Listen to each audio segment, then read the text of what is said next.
Lorsqu'on parle de l'organisation du système monétaire international, il faut comprendre une ou deux choses. Il y a la question des devises.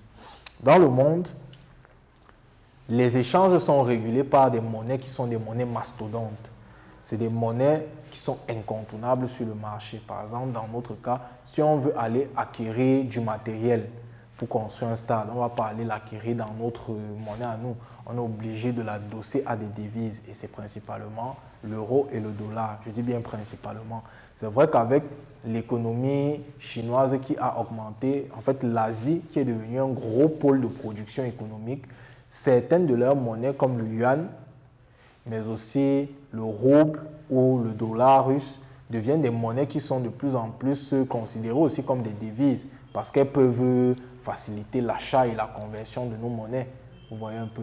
Mais sur le marché, globalement, l'euro et le dollar ont un monopole qui est presque incontournable.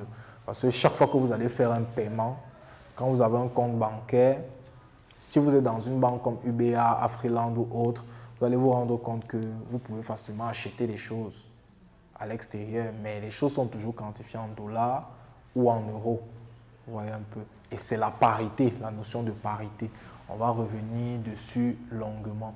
Mais avant de continuer, est-ce que quelqu'un a une question ou quelque chose qu'il ne comprend pas?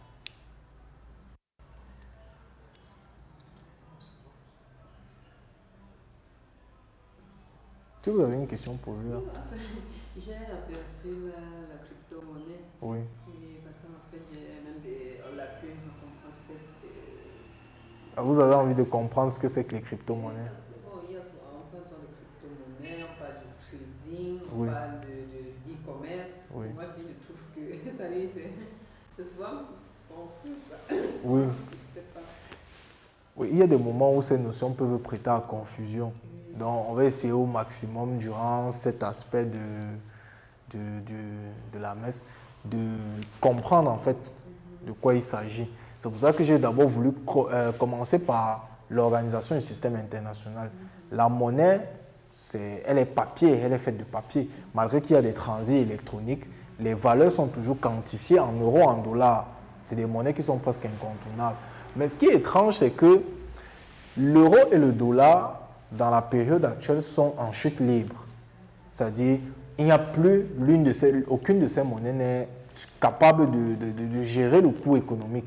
C'est pour ça qu'à la longue, on parle d'inflation, mais par moment, on est un peu étonné de voir que des monnaies comme celle-là qui ont déjà presque fait 60 ans, parce que le dollar, c'est plus de 100 ans. C'est le dollar qui fait naître l'euro. Vous voyez un peu.